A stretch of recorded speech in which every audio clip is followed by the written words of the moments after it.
Morning, everybody. Welcome to the April 6th session of Dazzling.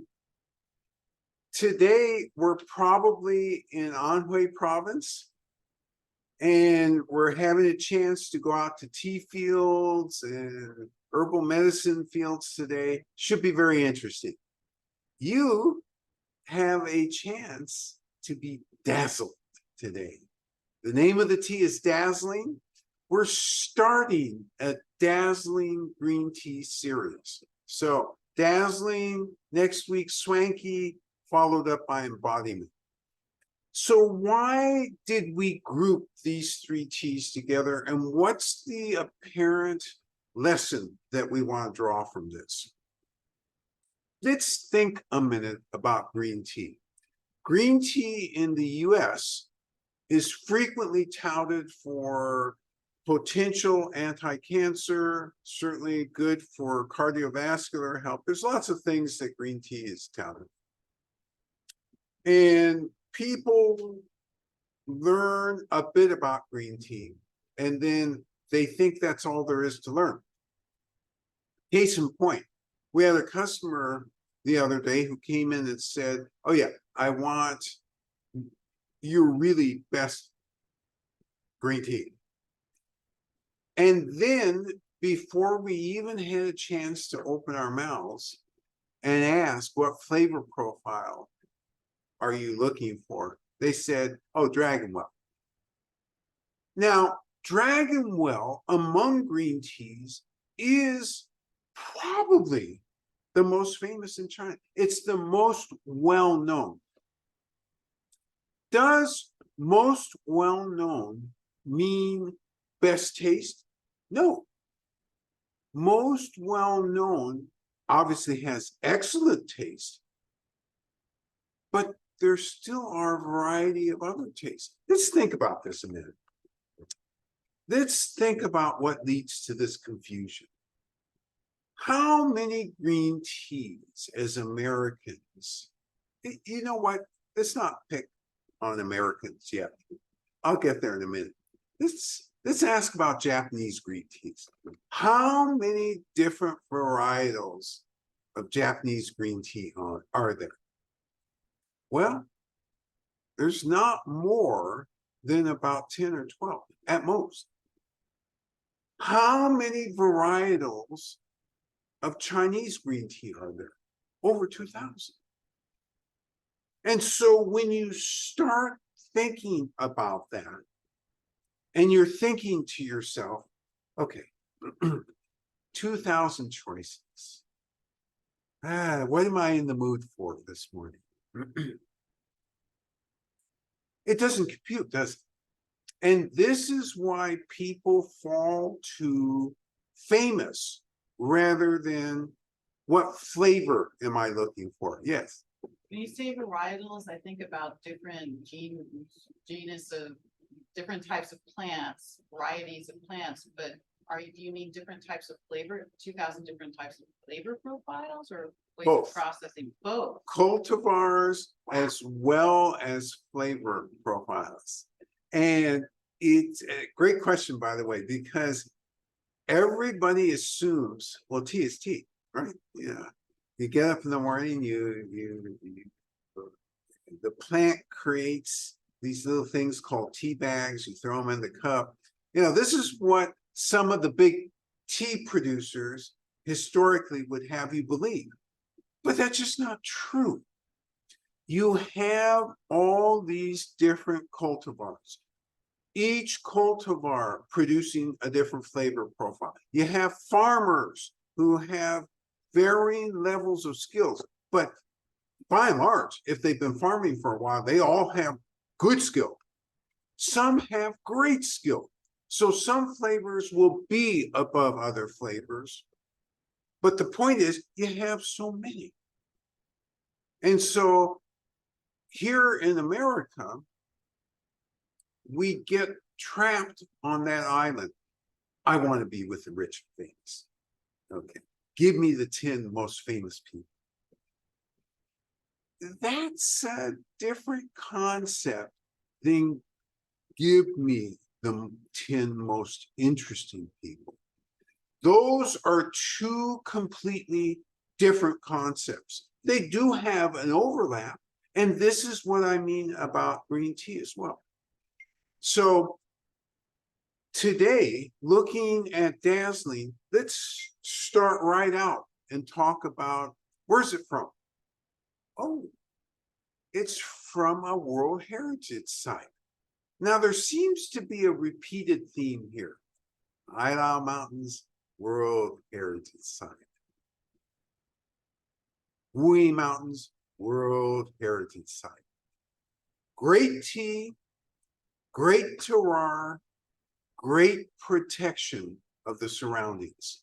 Those things go together, and this is no exception. Yellow Mountains are the World Heritage Site, and this tea is grown within that region. In the beginning, that is, in our beginning of doing tea, when we first went to this area and had the tea, Tea Master and I loved the tea, but we hesitated. Why did we hesitate? Because our palates are used to sensing a lot of different things. And we started thinking about American palates. And this was long before we started. This was before we started Sophies. This was long before I knew the 99 percenters were even available. Now that I have the 99, now that we have the 99 percenters, we bring this tea in often. But in the very beginning, we didn't. We thought, you know what, who's going to really appreciate this? It's expensive. You have to be able to taste down into the cup. You have to have context. If you don't have context and don't understand scope and range, how can you know? Oh, wow, this is really good. Or, oh, man, this shouldn't be within that range. You can't. But as soon as you get context, then you start to be able to appreciate these things. That's what we're going to do today. Dazzling will give you a hint of what a truly dazzling tea is. Whether you like it or not, that's a personal decision. And that has nothing to do with what we're talking about today. What we're talking about today is, again, continuing to expand your range of understanding about what's available with the teas. And so this is really important. So the Yellow Mountains, what's the characteristic? Elevation's high. So this particular tea comes from about 5,000 feet above sea level. Winter in this area is cold, but short. And because it's in mountain valleys, it's not long lasting. So the result is you have a short enough winter to enhance some of the flavor profiles of this tea, but it becomes warm enough soon enough so you don't damage the tea. So this tea, Dazzling, belongs to special grade. And what is special grade? In this case, it's a bud and one slightly open leaf, just barely open leaf. As you get down the grades, you have buds and two leaves. Occasionally, you have a bud and one very full open leaf. And these are all graded. There's 6 or 7 grades. And it's really about what the content is, in terms of what the structure is, which part of the plant you're actually using. That's what it really is. When you make this tea, it's like any green tea. You pick, you get it to heat as fast as possible. And in this case, they use anywhere from 300 degrees to 390, something like that. They usually use flat metal pans, get that heat going real hot. Sometimes a big wok. And use your hands and lift it up. And oh, by the way, if you're smart, and all these farmers are smart, by the way, you use your hand when you're actually trying to shape it a little bit. And you notice how I used my hand just now, all the fingers together. Should you have cracks in the fingers, you may not have a hand for very long because the heat, the leaves will go through and you'll put your hand directly on the pan. Not a good experience. Not a good experience. So the whole sense of this tea is you're going to get through the process quickly. How much are they cooking at one time? They're cooking between a half pound and a full pound. Oh, now I'm giving you some context. They're picking this tea. They're picking a bud and one slightly open leaf. Okay, so we gotta have a lot of hand motions to make a pound. Whole lot of hand motions. How many? Maybe around 15,000, something like that. And then when they're starting the process, oh, they don't just all dump it in a very hot pan, a very huge pan, 30 pounds at a time, a half a pound to a pound. That's what they're cooking. And they don't cook it for all that long. Usually 4 minutes or so. Some farmers a little longer, some farmers a little shorter. But with all that heat, it does what it's supposed to do, which is stop oxidation, prevent oxidation. You don't want oxidation with the green tea. You get it out, and then these farmers roll. And they have a separate rolling mat that they roll on. And really what they're trying to do is refine the shape. From refinement of shape, well, you know what? I gave you an incomplete statement. Let me complete that statement. Not only refine shape, but also continue to reduce moisture content. By the time they're done frying the tea, they've reduced moisture content by some 30, sometimes a little bit more, usually around 30%. And then when they roll, it reduces moisture a little bit in the beginning, and then it re-moisturizes because the moisture comes out, and then as it sits a bit, it comes back in. So it's this concept when you look at the leaves, you look at just after they're rolled, oh yeah, those have been really rolled. You come back 5 minutes, wait a minute, they're a little plumper now. What happened? Farmer knew that was going to happen.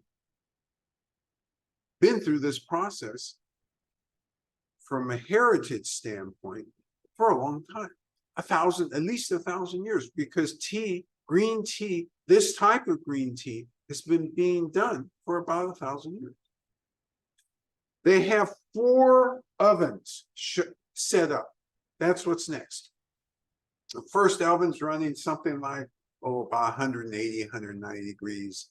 Second oven running a little bit less, 175, 180.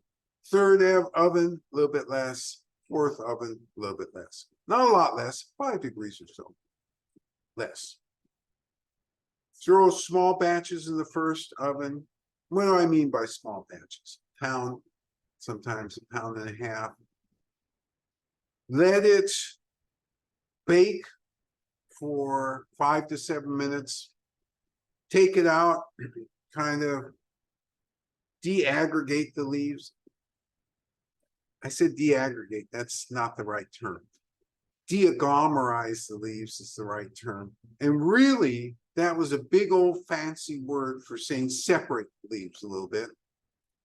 Put it in the next oven, slightly cooler, 5 to 7 minutes. Put it in the next oven, slightly cooler, 5 to 7 minutes. Put it in the next oven, 5 to 7 minutes. I tell you, when you go to a farm where they're doing this, it smells so good. It is a wonderful aroma. Okay, so they baked for, about half hour or so. Are they done? Are we finished? Are we there yet? Can we have the tea? No. Not enough moisture is out of the tea leaf. It's gotta go through 2 more bakings.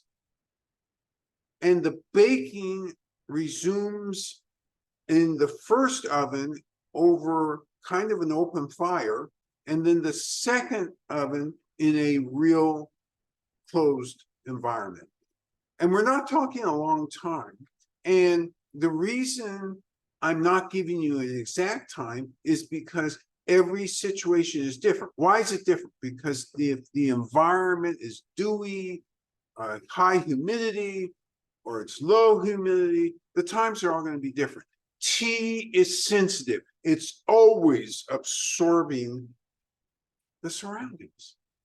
That's just how tea is. At the conclusion, that is at the conclusion of baking, what do? Do they just put in a bag and box, label it, very delicious tea, you should pay me a lot? The answer is no. Because while it may be very delicious tea, is it specialty grade? And the answer is, I've told you nothing that would make it specialty grade. What's missing? What's missing is at 2 places, they separate out all the leaves that aren't uniform or are damaged or bugs have bitten into them. You know, specialty grade, gift grade. You don't give people this really fine tea and having it look uneven. Now, we saw in the Idaho Mountains, they don't care about that.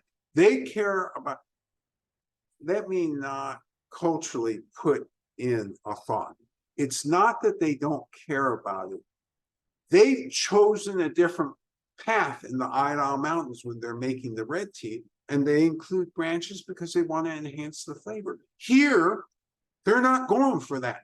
They don't want heavy. They want unique.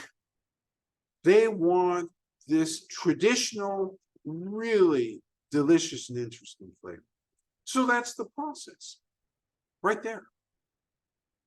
Now, the tea master is in the process of dreaming about having a cup of this tea. So it is my great pleasure.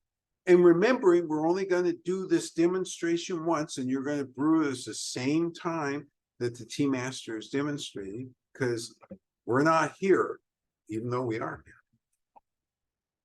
And then you're going to take your notes as you go through the quality arena, and you'll save them for when we come back. All right, so I asked the tea master to go ahead and dazzle you. Yes. Yes.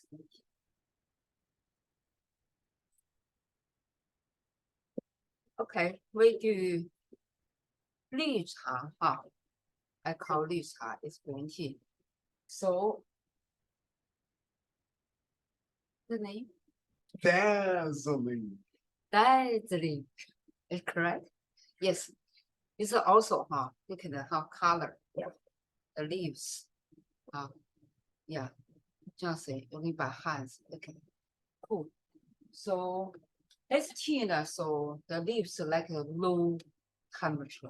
We try, but also, you know, I take 175. I still use it 175, and then I dissipate the steam. Yes, you dissipate the steam. Where are we headed? We're headed towards 170 degrees. Mm-hmm. So this is 5 grams, 170 degrees, 2 minutes are the rules.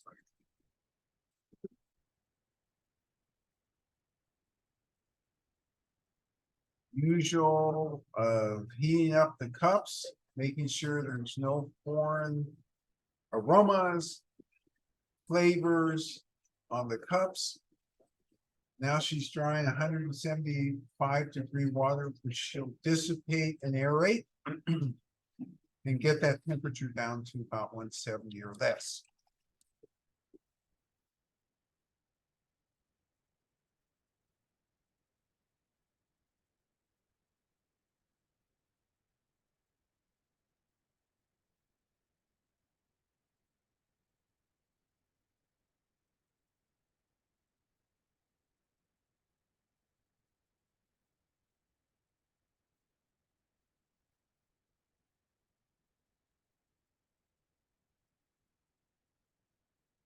aerating, dissipating the steam. Cup is thoroughly heated.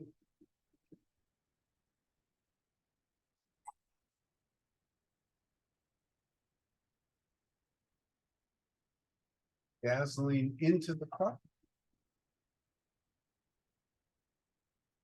Shaking the leaves, covering the top so the leaves don't escape horizontally. Smelling to make sure we're doing the right tea. Putting it into the pot with a spigot so that we can control the pour, hitting the side of the cup rather than the top of the leaves.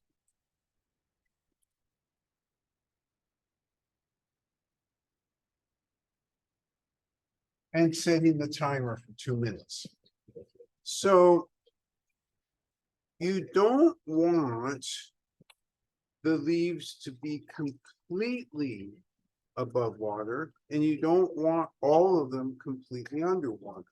So this is why we aim at the beginning to be on the side. And if too many leaves are left on the top, we actually pour on the top to make sure that we don't have the full bundle above.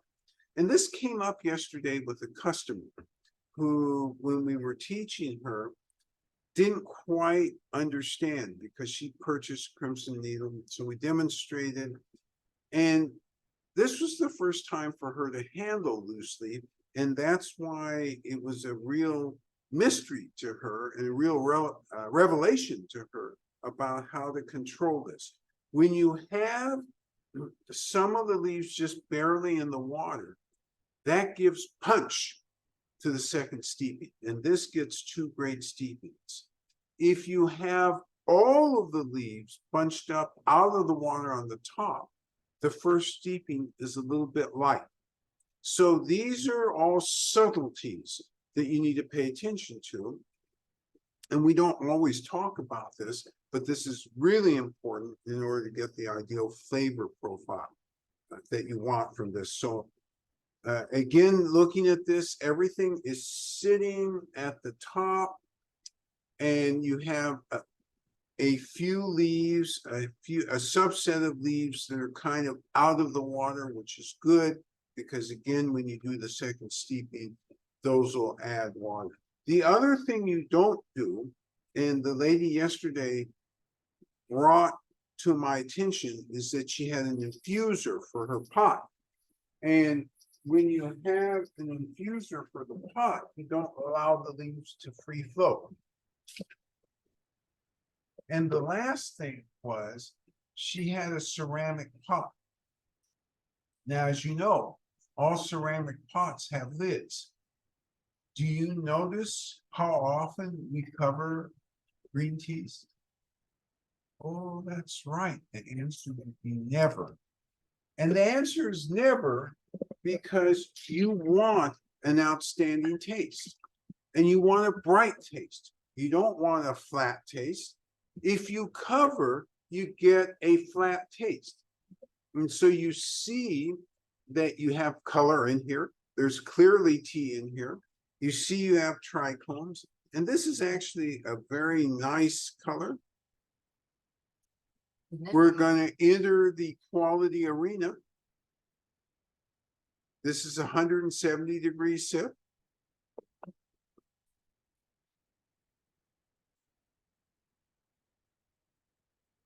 Oh my God. There's stuff going on with this. So for Dragon Well lovers, remember that flavor and remember this. Is this any less than the Dragon Well flavor? I will tell you, even before you've tasted it, the answer is no. This is a very unique and delicious flavor.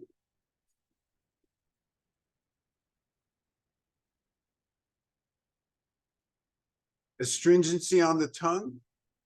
For me, front to mid tongue. Oh, a nice cooling aftertaste. I'm not getting the energetics yet, but I'm sure I will because I sense, well, there is one thing that I sense with this, is that it's an aggressive tea, that it has power to it.